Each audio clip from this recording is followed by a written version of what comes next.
Bonjour et bienvenue dans les guidances de Val. Donc on est parti aujourd'hui pour une petite guidance spirituelle. Et on va utiliser le Wheel of the Year qui est ce jeu-ci avec ce dos de deck. Et c'est parti.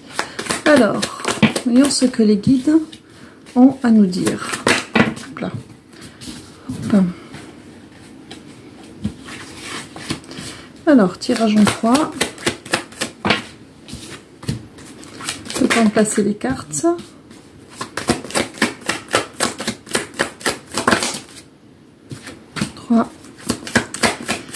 Et la quatrième sur le côté. Alors, voilà. Oh, joli. Alors, j'en ai que deux qui sont retournés pour l'instant. J'ai le 4 de coupe et le roi de bâton. Donc, le 4 de coupe, c'est un petit peu l'idée de ne pas voir venir les changements qu'on souhaite voir arriver dans sa vie. Bien que là, on soit plus au niveau spirituel. Donc, c'est par rapport à sa démarche personnelle avec soi, de changement qu'on a envie pour soi, en fait. Et le roi de bâton, c'est justement, le jeu se termine avec cette énergie d'action où vous rentrez, les bâtons, c'est vous, ou avec votre bâton dans les mains. Donc, vraiment avec on me dit, nouveaux auspices, nouveau départ. Alors, l'énergie d'entrée. L'énergie d'entrée, on a le cavalier d'épée avec le 7 de coupe. Voilà, cavalier d'épée et 7 de coupe. Donc il y a eu l'idée de se mettre fortement au travail, de faire beaucoup de coupes avec le passé, avec les choses qui vous dérangeaient, pour vous ouvrir le champ des possibles. Je m'adresse à des personnes qui sont depuis des mois, voire des années, ça dépend du cheminement que vous avez choisi d'entreprendre pour vous, sur des démarches de mieux-être. Donc on coupe avec ce qui nous déplaît, on coupe avec les schémas, on coupe avec le passé, on fait place nette, on veut s'ouvrir un champ des possibles différent, avec quelque chose d'épanouissant, on a envie de quelque chose de différent dans sa vie. Et ça, vous le mettez dans le pan de votre vie, ou les pans de votre vie qui sont concernés. N'oubliez pas que c'est un tirage général. Donc, on vous dit, au niveau énergétique, vous avez l'impression que les choses ne bougent pas pour autant et qu'il y a cette idée d'attente, mais surtout de... Comment dire, la peur de passer à côté. C'est-à-dire que comme si vous aviez fait tout le nécessaire, vous avez beaucoup fait de travail d'introspection, de réflexion, vous avez beaucoup réfléchi à des événements répétitifs de votre vie, enfin voilà, vous avez fait tout un travail, et un petit peu, quelque part, une peur un peu sous-jacente de passer quand même à côté de ce à quoi vous aspirez. Voilà, de passer à côté ou de pas être sûr d'être finalement quand même sur la bonne voie. Alors on a au-dessus, on a le 10 de coupe, qui est quand même une très belle carte. Donc le 10, c'est une carte d'accomplissement. Les coupes, c'est tout ce qui est entré aux émotions, à la sensibilité. Donc là, l'idée, c'est que oui, ce qui se profile à l'horizon pour vous, c'est une ouverture, un dénouement heureux, sur le pan de la vie qui vous intéresse toujours, mais avec cette idée, avec les couples, on est quand même connecté à ses ressentis, on est connecté à ses émotions. C'est-à-dire que ça s'adresse à des personnes qui, je pense, principalement, c'est la partie ressenti émotionnelle qui était quand même fermée ou qui était malmenée. Il y a un épanouissement et un bien-être au niveau, on me parle de sécurité aussi, un bien-être au niveau de tout ce qui est ressenti et émotionnel, c'est-à-dire que ce qui vous manquait surtout et qui va se profiler pour vous, c'est un mieux-être et un bien-être où émotionnellement vous allez être en sécurité. Ça peut être dans une situation, ça peut être avec une personne, etc. Mais voilà, il y a cette dynamique qui se présente, qui va arriver. Alors, tirage général, c'est... on attire ce que l'on est. Donc, à partir du moment où vous avez fait tout ce travail pour vous, et où vous avez fait le nécessaire pour vous déjà être mieux avec vous-même, bien évidemment que vous allez attirer les personnes ou les situations qui vont correspondre à la personne que vous êtes aujourd'hui. Donc effectivement, on vous dit que c'est pas vain, que les choses vont arriver. Le timing, ça par contre, c'est un tirage général, ça dépend de chacun. Et de la volonté de bouger chacun et d'oser aussi, on me dit. Alors, on a le monde et le 2 de bâton. Donc le monde, c'est aussi une carte d'accomplissement, et c'est la carte d'accomplissement d'une fin de cycle avec une ouverture énorme, Ce sont parmi les arcanes majeures, hein, parce que l'on est sur un arcane mineur, là sur un arcane majeur. Et avec ça, j'ai le 2 de bâton. Le 2 de bâton, c'est choisir pour soi une voie différente. C'est-à-dire que vous êtes des personnes qui allez tenter quelque chose de différent, qui allez oser aller vers quelque chose qui vous paraît différent, qui vous paraissait peut-être inaccessible. Vous allez oser vous autoriser à essayer autre chose, à essayer de sortir vraiment des schémas de ce que vous avez connu. Avec le monde, il y a vraiment une ouverture au monde, il y a vraiment une connexion à l'autre. Donc là, on est quand même, ça touche quand même fortement le relationnel. Ça peut être le relationnel amoureux, bien évidemment. Ça peut être de l'apaisement au niveau familial. Ça peut être des rapports bien plus harmonieux avec un vrai écoute, de vrais échanges sur un plan professionnel ou amical. Là, vous vous placez dans les pans de votre vie où vous aviez besoin de ce changement et pour lesquels vous avez fait tout ce travail en fait. Principalement, on me dit amoureux quand même. Ça touche quand même la sphère amoureuse principalement, apparemment. Donc il y a vraiment une connexion à l'autre qui va se faire. Soit vous connaissez la personne, soit vous ne la connaissez pas.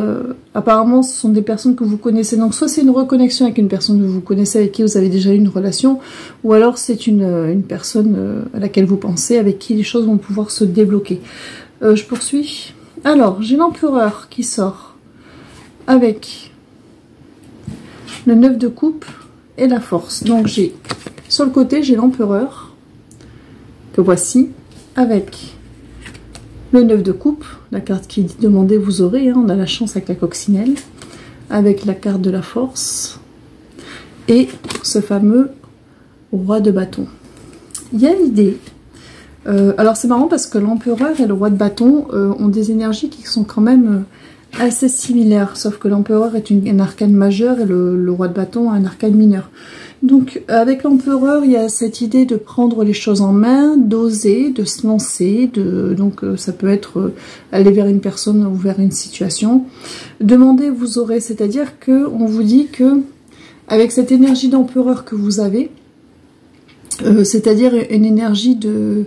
Il y a vraiment un véritable ancrage. On sait ce qu'on est, on sait ce qu'on veut, on s'est apaisé, on s'est aligné. On est sûr de soi, mais pas dans le sens orgueilleux, sûr de soi, dans le sens où on s'est compris en fait, et on est beaucoup plus apaisé avec soi-même. Et de fait, on vous dit demandez, vous aurez, c'est-à-dire que comme vous allez être très aligné avec vous-même et clair dans ce que vous souhaitez dans votre vie, bien évidemment que ça va attirer ou que vous allez aller vers les personnes ou vers les situations qui vont répondre à la personne que vous êtes devenue. On a la force. La force, c'est l'apaisement des émotions. Encore une fois, ça vient en résonance avec cet empereur, c'est-à-dire qu'on n'est plus ballotté par des ressentis, par des émotions qui nous submergent, ou alors on n'en est plus à devoir réprimer ces ressentis pour continuer à avancer. On peut accueillir ces émotions. On est conscient de qui on est, on s'ouvre en fait à soi. Il y a vraiment une grosse ouverture au niveau du cœur. On me montre une grosse ouverture au niveau du cœur où on accepte ces ressentis, ces émotions qui font partie de vous, qui vous nourrissent. C'est plus quelque chose qui vous submerge, que vous vous êtes interdit pendant des années. Là, c'est quelque chose qui va vous nourrir et du coup vous faire entrer dans cette énergie de roi de bâton qui lui aussi est quelqu'un qui est aligné, qui est le roi de bâton. Il a une force tranquille, il a une assurance. C'est très similaire avec le roi, avec l'empereur. Et ce sont des personnages qui ont des énergies qui sont apaisantes et apaisées, parce qu'on sait ce qu'on veut, on sait vers quoi on veut se diriger, on sait ce que l'on souhaite dans la vie, on a compris beaucoup de choses, on sait ce qu'on ne veut plus aussi. Ça, c'est super important. On sait aussi ce qu'on ne veut plus. Et donc, on fait des choix différents, on ose. Après, pourquoi j'ai l'empereur d'un côté et j'ai cette énergie similaire de l'autre? C'est parce que avec l'empereur, il va falloir oser. En fait, l'empereur, il ose se mettre en marche. Le roi de bâton, il est plus dans la récolte de ce qu'il a dans ce qu'il a semé, alors que l'empereur, il est dans une énergie où il va falloir oser, en fait. C'est pour ça que j'ai ces deux personnages pour vous définir dans le cheminement de ce que vous devez faire. Enfin, ce que vous devez faire, ce qu'on vous conseille de faire, ou voilà, on vous dit d'oser, en fait. Il va falloir oser. Vous avez assez travaillé, assez réfléchi sur vous. Maintenant, il va falloir s'ouvrir au monde. Il va falloir se reconnecter. Vous avez tout fait pour vous ouvrir le champ des possibles, pour aller vers un mieux-être. Donc, prenez cette direction différente. Vous pensez différemment. Allez vers ce qui est différent pour vous. Osez y aller parce qu'on vous dit que ça répondra à vos demandes. Il y a cet accueil et cet apaisement aussi au niveau émotionnel, parce qu'il y a une meilleure compréhension de vous-même et donc une meilleure connexion à l'autre. À partir du moment où on est apaisé avec soi, on se comprend mieux, on se connecte beaucoup mieux à l'autre, on comprend mieux l'autre, on comprend mieux l'interaction entre soi et l'autre. Et donc, ce roi de bâton, lui, il va accueillir, il va récolter avec une espèce de... Il a ce côté tranquille, apaisé, d'accueil de ce qu'il a semé, et puis il y a beaucoup de... Enfin, il a beaucoup de joie, en fait, d'être maître à bord, et il y a du contentement, et vraiment de l'apaisement. C'est vraiment le mot apaisement qui revient de quelque chose qui s'est calmé, qui s'est calé, en fait, voilà. Il y a quelque chose qui va se caler dans votre vie, sur le plan... quand je dis sur le plan qui vous concerne, on me redit amoureux. Principalement, ça concerne le domaine amoureux. Alors, ce sont essentiellement les énergies masculines qui sont concernées par ce tirage. C'est-à-dire que si... alors, on peut être dans une énergie masculine ou féminine, indépendamment du genre. Je l'ai assez répété, je le redirai à chaque fois. Ce n'est pas une question de genre, absolument pas. Donc, si c'est vous qui portez l'énergie masculine, c'est vous qui allez devoir vous mettre en marche. Si c'est l'autre, que ce soit un homme ou une femme, qui porte l'énergie masculine, ça veut dire que l'autre, à un moment donné, va avoir un déclic et va devoir se mettre en marche. Voilà, il va se mettre en marche de toute façon parce que il y a, on me dit, union sacrée et divin. Donc il y a un accompagnement du divin, ce sont des parcours, vu qu'on passe sur de l'essentiellement amoureux, pour ce qui est de la partie amoureuse, ce sont des parcours qui sont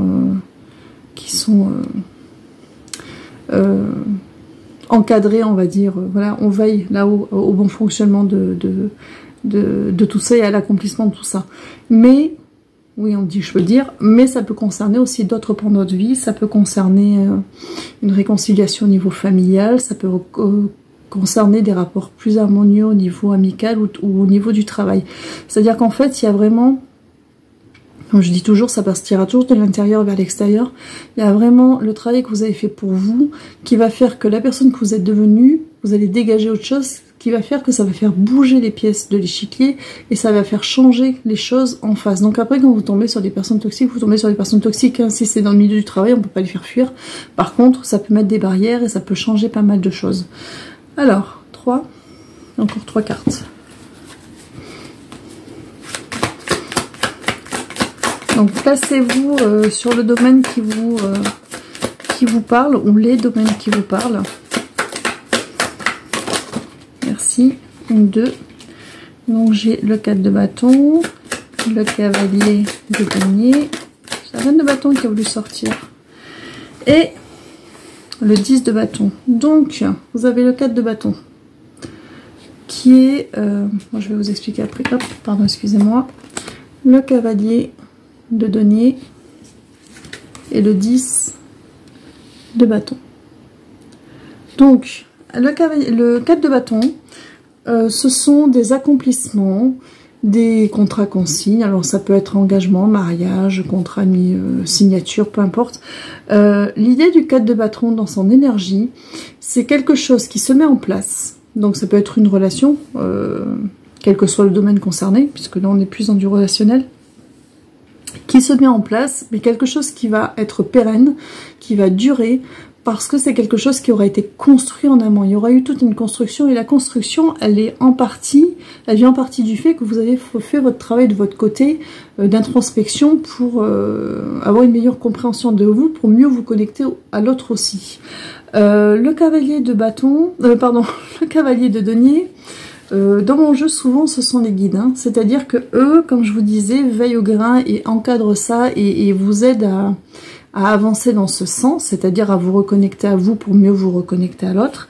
Et vous avez le 10 de bâton, qui est l'idée d'un accomplissement où on vous dit que vous pouvez enfin déposer vos fardeaux, vous avez suffisamment réfléchi. Maintenant, il va falloir arrêter de réfléchir et puis il va falloir agir, voilà, et avoir un petit peu confiance, si c'est une personne, que ce soit au niveau amoureux, que ce soit familial, que ce soit amical, peu importe, ayez confiance en vos ressentis, et osez, et allez faire, enfin, reconnectez-vous au monde, n'ayez pas peur de vous reconnecter, et surtout ce sont de vraies connexions qui se présentent à vous. Est-ce que nous avons terminé? Non, je retourne le paquet. Alors, qu'est-ce que nous avons derrière? Alors, j'ai la papesse. Voici. Donc, la papesse, vous êtes dans une énergie de papesse, c'est-à-dire que la papesse, elle est très connectée avec elle-même, elle est alignée. D'accord? La papesse, elle a confiance en son intuition. Et donc, que vous soyez un homme ou une femme, on vous dit d'avoir confiance en votre intuition. Ayez confiance en vous, en fait. Ayez confiance en vous, même si ça vous paraît improbable à l'heure actuelle. Si votre cœur vous dit que, c'est qu'il y a quelque chose à faire, à dire, à débloquer ou à boucler. Mais vous avez quelque chose à faire. Ayez confiance en ça. Est-ce qu'on a terminé? Oui, on a terminé. Donc voilà. Bon, bah écoutez, c'était le petit message des guides concernant une guidance spirituelle pour aujourd'hui. J'espère que ça vous aura apporté quelques réponses. Et comme je dis toujours, ben, surtout, prenez soin de vous.